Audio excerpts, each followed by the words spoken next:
So, welcome to the Stand Tall Strength and Wellbeing podcast. We are two guys on a mission to learn more about looking after our physical and mental health and hopefully get others to do the same. This is not and never will be medical advice. Our podcast is there to inform and generate discussion. If you are struggling with your mental or physical health, please discuss with your GP, allocated health professional, and/or reach out for support.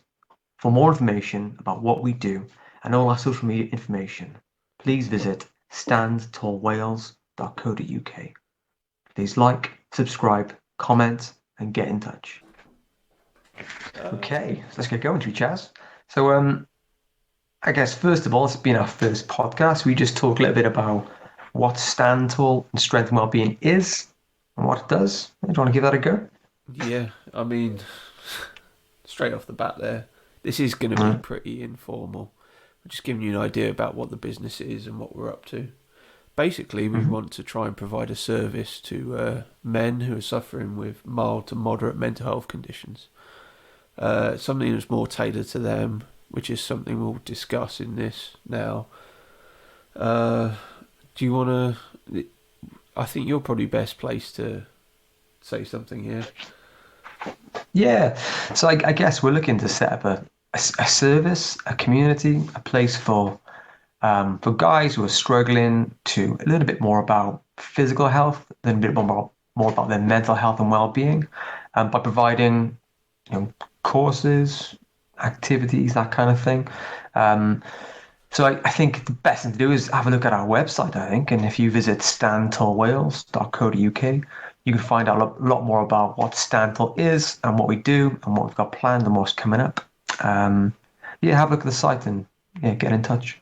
Yeah. Do you want to say a little bit something about yourself, Paul? Maybe? Yeah, okay, about myself. So, my name's Paul. I am a mental health nurse by background, and I currently work as a primary mental health practitioner.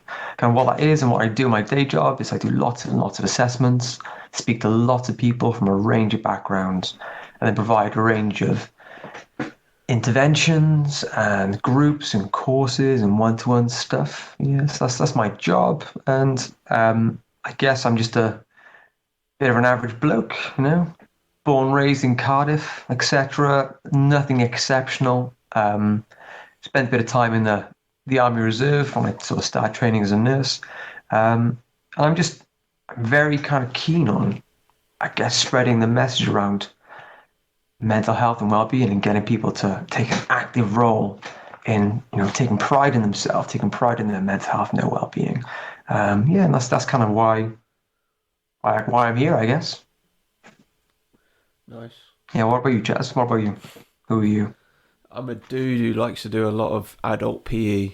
I think what Paul's bringing to the business is the mental health side, whereas I'm bringing a bit more the physical activity side. I spend way too much time in the gym. I wanted to find a way to bring that to other people, but I didn't want to be another sort of personal trainer / I don't know, CrossFit coach, whatever. So I'm doing this and going to help out, bringing my expertise there. Job-wise, doesn't really lend to this. I work in healthcare IT, hooking up healthcare systems. Used to be. That's enough, Chaz. I'm bored already, Chaz. Yeah, you don't pick up women in the pub with this kind of patter. I mean, army, yeah. IT, no. Yeah. I guess you're touching on there about, I guess, the underlying thing that we want to do is if we want to make combine, don't we?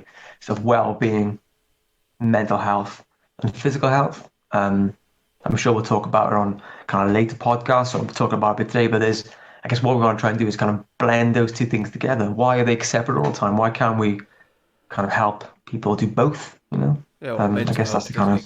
It doesn't exist in a bubble. It's in your head, which is on your shoulders, connected to your body. If your body's not working, it's not going to work for you, is it? Yeah. Cool. Yeah. So, Chaz, why are you here? So, why did you sort of why are you even talking to me now on this call, on this podcast? Why do you take up the offer when I mentioned it kind of maybe it was last year, I can't remember, but yeah. Um, yeah, we were sat freezing our knackers off, watching our sons unenthusiastically kicking a football around the stadium, and you mentioned that you wanted to do something with mental health with blokes, and you want to start a charity or something, and you were looking to offer something holistic. You want to do something like lifting heavy weights, like strongman or something. And a light went on in my head. I thought, right, I've been looking for a way to get into the physical exercise world, and this would be a brilliant way to do it. Definitely do a lot of good, I think, here. Mm. And that's about it, really. It's just something to talk about in the cold, and it's gotten a lot more real recently. We've registered as a company. We're putting money behind this. We're reaching out. We're doing Yeah. this. Yeah. How about you? How did you come to this sort of line of work? Um, yeah. So I think I've told you the sort of the kind of bit of backstory before. And I'll do a little kind of summary of it now. And again, I just want to point out there's no kind of confidential kind of information being disclosed here. I'll keep everything to an absolute minimum. But I've been in mental health now for a number of years, and one of the um, it's sad to say, but one of the occupational hazards of the job is sometimes people go on to, be very, very ill and go on to take their life. And one of my roles, this was a few years ago, maybe about 4 years ago now. Um, I was in a role as a community mental health nurse. So basically, that's a nurse who is has a caseload of people in the community, so keeps an eye on them, helps support them, and acts that kind of gateway into accessing kind of psychiatric services, inpatient stuff, that kind of thing. So part of my role was assessments. I was assessing a lot of people. I remember I assessed this gentleman who was very ill at the time, and ended up being admitted to hospital. And as soon as the gentleman went in and he had a night's sleep, he kind of woke up and he sort of felt a bit better. He went home. So he discharged himself from hospital. And there was no reason why they could have, detained him. And under the Mental Health Act, that's the things way above my head. But so he ended up going home, and I remember just having that kind of feeling in my stomach when this guy is a bit risky. Something's not right here. So I remember sort of hooking up with him in the community. I booked an appointment and seeing him, and he's saying everything's fine. Yeah, I don't want any help. And I was trying to say to him, look, you really need to think about getting some counselling, accessing some support. But he didn't kind of want it. He was kind of happy with what he was doing. He was happy with some of the risks he was taking. And sadly, this person went on to take his life. And I was racking my brain for months and months and months. There were lots of other people involved. It wasn't just me, obviously. But I was thinking, like, what could I have done differently? And what's wrong with services? Why is this happening? And it's one of my first exposures to someone in the job who took their life. And I was thinking, like, what could be different? And I couldn't think of much. I was struggling. I could have done things differently. What, like, yada yada yada. So I was thinking, and the thing I kind of settled on was it's maybe things couldn't be done then and there. Maybe things could have been done years ago. Is that earlier on in this person's life, could there have been things that would have given him connections, or would have given him a sense of community, would have given him some ways to understand mental health, to understand well-being, then to get in the gym and be kind of proud of yourself, that better self-esteem and things. And see that's kind of where the idea of sort of stand tall was starting to sort of bubble up. And I'm very much a pie in the sky thinker. And I remember speaking to you then on that rugby game football match with our boys. And I think then you sort of took that and you just sort of, really kind of were a big driving force to get this idea sort of out there then. So yeah, that's kind of why I started thinking about it. That's kind of ultimately why I'm here.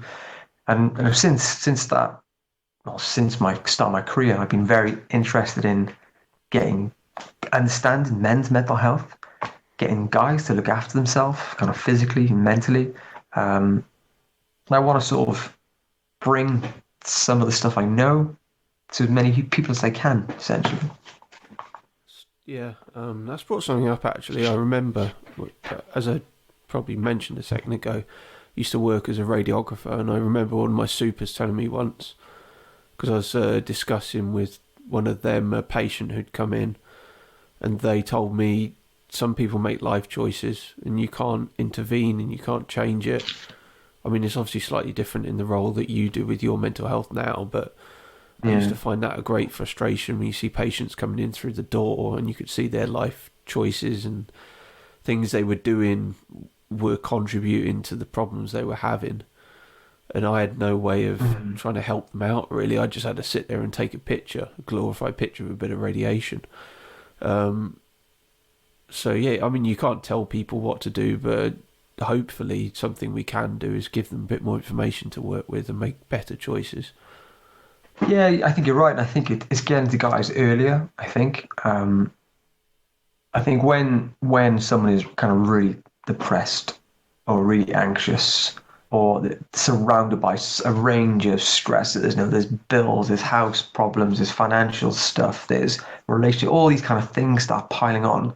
Sometimes then I'm not saying the damage is done. That's the wrong way to kind of put it, but it makes it a lot harder to get out of a rut.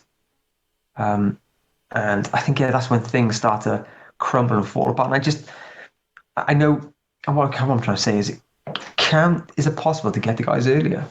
Is Oh, it yeah. possible to get guys interested in looking after themselves It's, at a it's, much earlier stage? And I think, I, I think, in my personal opinion, that's how you prevent kind of deterioration. That's how you prevent sort of men taking their life down the road. That's I guess the hypothesis I'm working on anyway. yeah. I'm going to say something now and not, don't want to sound like a religious zealot, but there is a quote in the Bible. I think it was Jesus. He said, "To those who have nothing, Sorry. to those who have Sorry. everything, more will be given, and to those who have nothing, even more will be taken." Because things Sorry. accumulate, and when you start stacking up good things in your life, things accumulate a lot quicker in a good way. But when you start stacking up those bad things get worse and worse and worse. Because as you said, Yeah. when you've got all those bills and those problems in your life, when you get the next thing on top, everything just seems so much worse, and you will end up in a rut. Yeah, so you want to try and get Yeah. in there earlier on and give them the tools to start stacking up the good stuff. Yeah, I didn't mean to laugh then when you said Yeah, that's I why think it was that's Jesus. why I front loaded it. That tickled me. I don't know I'm why. not. I'm Sorry. not here to preach or anything. I Yeah, have read the Bible and I am quite interested in it because there's a hell of a lot of knowledge in there, and that is just one of yeah, those things. yeah. Okay. Yeah, it's a really It's a yeah, piece that's been there for thousands of years. There's got to be something to it. yeah, yeah. Um, Um, yeah. So I guess one of the things we want to do on today, right? Other than just introducing us and introducing Stantle, is we wanted to kind of just to kind of give a bit of an outline, maybe start talking about, I guess, men's mental health. yeah, Um, so I guess when it comes to statistics on men's mental health, I know we've both had a little look at things. Is there anything you wanted to sort of say about what the statistics say about men's mental health? yeah. I mean, it's something that everyone knows intuitively that there's a problem there, but I think when you start looking at those stats, it really starts to drive it home. Have you got anything that you want to rip off Um, right now? I've got plenty. yeah, I think when it comes to again, these things are quite well known, and this is the sad part. They're stark, and they're very well known. They're plastered everywhere. If you just type in men's mental health statistics or suicide stats, Office National Statistics, the Mental Health Foundation, and sort of range of Mind, all these sort of organisations. So we know this the men's mental health problem. So men are 3 times more likely to take their life. I don't know the exact statistics, but they're much less likely to access psychological interventions, much less likely to access their GP. The self-reported sort of well-being of men is far lower. And like every metric I look at when it comes to men kind of fare worse. And again, it sounds really blunt, but the things that men don't fare worse is men if men some like crime statistics are like domestic violence.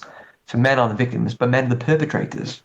So it's just every kind of metric you think about, men are either they're the perpetrators of something, they're the bad ones in it, or they're kind of killing themselves, or they're suffering the most. It's just, and I'm not saying there's men are more deserving of any kind of care and attention from kind of services or mental health care or the NHS or whatever.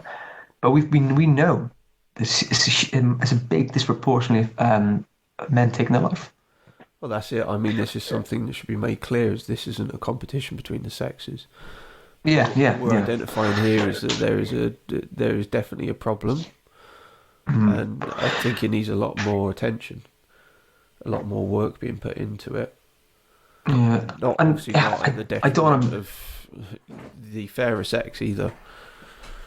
Yeah, and I don't want to kind of give a comparison to physical health, but if you had a physical illness, like a really kind of pronounced physical illness that was the biggest killer of men under 50, like suicide is, it's a physical health problem, and you're able to say that this physical health problem is disproportionately affecting men, um, or this, you would, you think the services would take action in order to adjust that balance, wouldn't you? When it comes to suicide, it isn't like, I'm not saying this is the case, but it sometimes feels like that. No, it's not. Men aren't accessing services. Men aren't accessing the help. Um, Yeah, I mean, Generally speaking. Yeah. this is an impression that I got as well reading through some of the literature, is that a lot of it seems to be that the services don't seem to be set up with men primarily in mind. They don't seem to be uh, made attractive towards men. It's men seem to be put off by traditional mental health services. Something that we want to try and do is maybe lead more with attractive activities that will drag people in. And Yeah. oh, and by the way, on top of it, there's a bit of education there that might help with a few of the issues you might be experiencing. Yeah. I know it's a big question for you, but why do you think men don't access services? Um, the I mean, I'm saying this. I've fallen down this at this hurdle before in my own life, and I think it happens when you're not as comfortable in yourself, but you try and compete with those around you, and you do that in a not very well adapted way. And I think the idea of approaching a mental health service, admitting that there might be a bit of an issue there, puts a bit of dent in your pride, and you think that might reflect badly on yourself when you're stacked up against all the other blokes that are around you, when you're trying to establish yourself in the world. Yeah. Um, There's a lot there about kind of comparing yourself to others. Um, I guess I'm making guess here. There's like, almost like that bit of like masculine kind of shame, isn't it? That you're not sort of you're not the one, I don't know, in control. There's things going wrong, and it's all that kind of stuff, isn't it? yeah, and it seems to affect younger men as well, especially. Yeah, I mean, one of the yeah. things It's that's certainly seen like. here I'm is, sorry, you yeah, carry on. Sorry. one of the things that's staring me on in the face on the screen right now is second leading cause of death between 15 to 29-year-olds is suicide from mental health issues. Yeah, And it's those younger men who are still trying to get established in life, still trying to understand who they are. They're still looking for those points to put on their personality, and instead of being able to build on experience they've had in their life, like a built-up career or something like that, and use that to establish their character, they might be looking for other things. Trying to be a tough macho man. yeah. I think that it's one thing. I think particularly as a sort of nurse, someone who sees someone a lot of one-to-one interventions. I think it's probably shared across my colleagues as well. Sometimes we really underestimate like the mentality of young people. That's guys and girls too. That's just young people. And I think status is so important. Your place in the kind of hierarchy is so important. Your image is so important. And I think we really underestimate how slights to our image or reasons that we kind of our self-esteem is lowered or attacked when we're young can be so powerful. Maybe things like me and you guys our age can maybe sometimes brush off or sometimes kind of able to kind of rationalize and move on with things. It's very, very hard to do when you're young. And I think we don't appreciate the little things that we might not appreciate now. But back then, it can be significant kind of difficulties. Just like even younger, like, your friends getting good jobs. That might just seem like a really trivial thing as now, but back then, that could be a huge, like, a smash in the face of your self-esteem. A huge impact on your state. They say that you've got a physical health problem or the way you look. Yeah, all these kind of things play a huge part. And I think we really underestimate those. They do, and they. I mean, you mentioned the hierarchy, the social hierarchy around you. I mean, it directly affects your brain chemistry. It really does, even if you're not that aware of it. Yeah. There was I can't remember the study. I think I've mentioned this to you before. I think it was. It brought to my attention when I was studying uni, and I was reminded of it when I read Johann Hari's Lost Connections, which is a really fantastic book, and I recommend people have a read of it. But it kind of highlighted that sort of bad working environments and people in kind of subordinate positions will be under a lot more stress and a lot more likely to die and die prematurely just because of that. I think this study was done in the UK tax office, I think, and it cost like thousands of people, and it just kind of illustrates how much stress and pressure when you have all these things put on you can affect you so much. Yeah, I think the other thing from that book I really took away was he highlighted that when it comes to depression anyway, a huge cause of depression is just not having connections with things. It's not being connected to a community, not being connected to your body, not being connected to nature, to other people, to interests. Yeah, and I don't know what's kind of going up. I think it's a really important thing to sort of to recognize. I think that's a huge part why a lot of guys are struggling because they lack those kind of connections. Yeah. Yeah, Cool. the connections are really important. Something that I have a personal interest in is philosophy, and that's one of the things that I've come to realise, obviously not personally discover, but realise from reading other great people, is that you do need something a lot bigger than yourself, something outside of yourself that you're personally connected to. That can be people that you're personally invested in, that you're helping out, or things that you've created that will outlast you. And it is that existential connection that kind of makes you feel a bit more relaxed about things, knowing that you're leaving a lasting mark on something bigger than yourself. Yeah. What kind of, again, bit of personal deep question, but what kind of connections do you feel kind of bring a lot of meaning to you? Well, something that got me into this line of work was coaching, rugby coaching. I mean, I've always been interested in sport and things like that, but I didn't know I wanted to get into the coaching side of it until I started coaching the rugby team. I started with the under sixes in Barry, moved on to the under sevens. Your son joined our team as well. Our boys are inseparable. And my son's on the team as well, even though it's a bit of a pain in the backside sometimes having your dad as the coach. You get into a few arguments every now and again, but just seeing them develop and knowing that you've had an input on that, especially with that many kids, 20 odd kids, and you've given them something positive and seeing them develop in that sport and knowing it's going to last longer than you. I mean, as well, like my son, when he came into the world, as one of the first thoughts I had, it was really, really bizarre.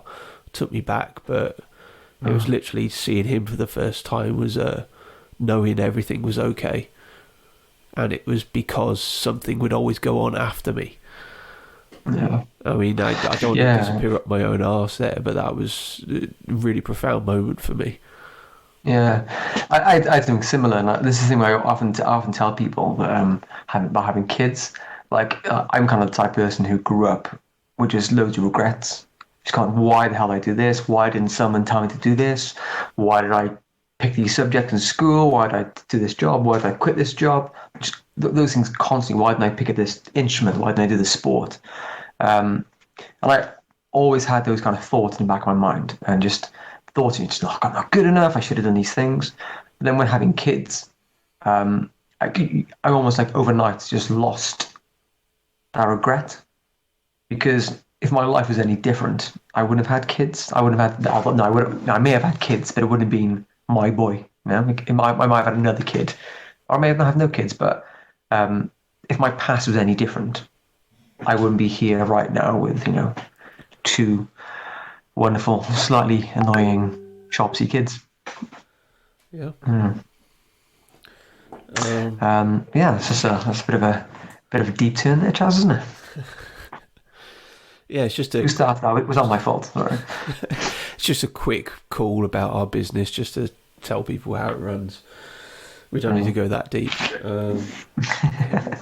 I mean, that discussion alone, I'm just thinking you could do a whole podcast on that. Yeah. And we'll probably do it at some point. Yeah. So on your reading for this, when we like doing a bit of kind of research and thinking about sort of men's mental health, is there anything else you looked at you want to mention? No, it's not really stuff I want to talk about. It's absolutely horrible. Reading papers about suicide and how men are massively at risk in this. But I suppose we do have to talk about this. We probably want to talk about, I mean, we mentioned why men don't access the services. What help is out there? How would you get help if you needed it, Paul? Come on, you've got to be the guy who can answer this question. Yeah, you think I should be able to answer this question. It's pretty much my job. So fundamentally, when it comes to particularly services in Wales, it does vary slightly different in England, but generally speaking, it's going to be going to your GP, your doctor. They are the person who sort of the overseer of your care. They're the ones who sort of refer on to other services. They're the ones who can get you to access kind of specialist services, mental health services. If they need to refer you to an orthopedic team or to a mental health team, they're the ones who do it. In most surgeries as well now, there are mental health workers allocated as well. Not all surgeries, but most. So if you've got a specific mental health need, you can speak to a mental health professional.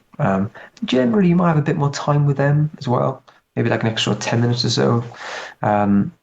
So fundamentally, if someone's struggling with their mental health, and I always sort of say to people, if you think your mental health is interfering with your life in some way, if you look back at a time where your mental well-being was in a better place, and you compare it to then to now, and there's a difference, I think speaking to someone for help would be great. So you go to the GP, and if you're looking for some more help there, but there are also lots of great local services in most towns around where we live and around the UK. You've got Mind, so that can be a really good place to find out more information. They provide a number of courses. There are a range of local services to where we live as well that are not kind of that aren't Mind and lots of other things. So I think it's just getting out there and finding things. But the difficulty is, the hard thing is with guys is getting guys even to that point of getting help. I think fundamentally, if you're struggling to do that, is having people around you who got your back, people around you who you can trust, people you can talk to about these difficulties, who can maybe kind of give you a helping hand, encourage you to get help. But it is hard. I speak to a lot of people who only get help when things are really bad, when they've, frankly left it far too long. And if someone's struggling with a mental health disorder like depression or an anxiety disorder, time often makes things worse. Not all the time, but a lot of the time. So yeah, there's a lot. Frankly, there's a lot of help out there, but it's getting to that help is the push that a lot of people need. Yeah.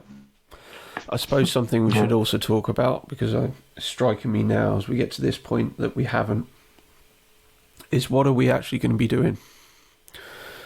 So we're going to be offering a course initially to people who have problems.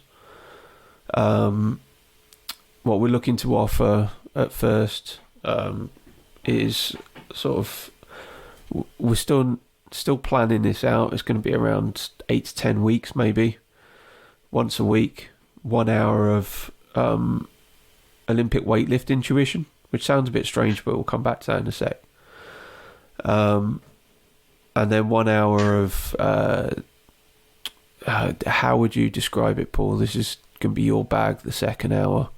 Yeah. So following the Olympic lifting session, we're going to be running wellbeing workshops, which are kind of informal workshops, kind of centered around a range of different themes.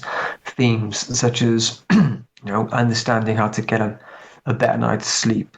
What is depression? Ways to sort of boost motivation. How to become mindfulness practice. Yeah, so we're going to be covering a range of different topics, and I guess the kind of things that I find myself talking to people a lot in my job. That's the kind of the one of the things I've been doing over the last sort of couple of years is working out what are people really struggling, what could they really do with knowing. So I guess we're going to be delivering those wellbeing workshops built around various themes. Yeah. So the Olympic weightlifting then is basically it's just an activity where we can create a bit of a group environment, get guys kind of having a bit of fun, slight bit of competition, but not too much. It's completely scalable. We could get even if you're old and you can struggle to get out of your chair, we could scale it back. Obviously, you do need to be able to walk around. It's Olympic weightlifting, something that pretty much no one's ever done. Although I guarantee when we do start doing it, there's going to be someone in there who's an expert or something who's going to show me up. So it's a skill where everyone's starting from the start and learning how. Yeah, Paul, he's dangerous in the gym. Very dangerous. Yeah, myself. It's a skill where everyone's going to be pretty much starting from scratch. It's going to take everyone right the way back. It's going to give you a bit of confidence in that you can learn that skill from scratch. And it's a really wholesome thing to do. It's something that's really transferable as well. A buzzword at the moment is functional movements, and they are the most functional movements. Basically, the evolution of how to get the biggest, heaviest weight possible above your head, and they map directly onto real life. You're looking at picking something up from the floor and getting it up above your head onto a shelf, getting in and out of a chair. These movements map directly. They will help you. They're really good for you as well. I'm trying to skirt over this without going into too much detail because can I mention there, Chaz, as well? And whenever I've looked at the things the men should be doing for mental and physical health, whenever I've kind of read things, whenever I've looked into this, when I started kind of thinking of ideas about what we should be doing, the thing that rises to the top all the time is resistance training of some description. It's kind of the best thing that men can do for their physical and mental health, and for so many reasons. I'm sure we could probably dedicate an entire podcast. Yeah. That's not going to be my area of expertise there, but that's certainly something we can talk about, the why lifting weights is the best thing men can do. Yeah, it literally, I mean, off the top of my head, you've got your bone density increases under resistance training. The way you train for Olympic weightlifting using massive groups of muscles, and the biggest ones in your body, your arse, is the most used muscle for Olympic weightlifting. When you're using those muscles in that fashion, you increase testosterone output. It's good for your hormones in that way. You got a good arse, Chaz. I've got a fantastic arse. It's a powerful arse. Also, the movements themselves, they take you through the full range of motion. Your mobility is amazing. You look at Sasha, one of the biggest weightlifters ever in the world. He looks like he should be playing darts, but he can squat like a toddler does. When you see a toddler squat down and pick up a block with their ankles together effortlessly and stand back up again, and adults go, I wish I could do that again. He can do it. And you can get back to that if you train properly, consistently. You know, it's when you get an old person who falls over and can't get off the floor, you could improve your mobility and get back to the point where you could fall over and get back up on one leg from the floor without using your hands. You know? Yeah, that's something else I looked at as well. Was looking at sort of the indirect cause of poor mobility and strength in later years. And as you get to our age, we're in our 30s, every year we lose that little bit of muscle mass now. Yeah. Testosterone drops a little bit, we lose that little bit of muscle mass.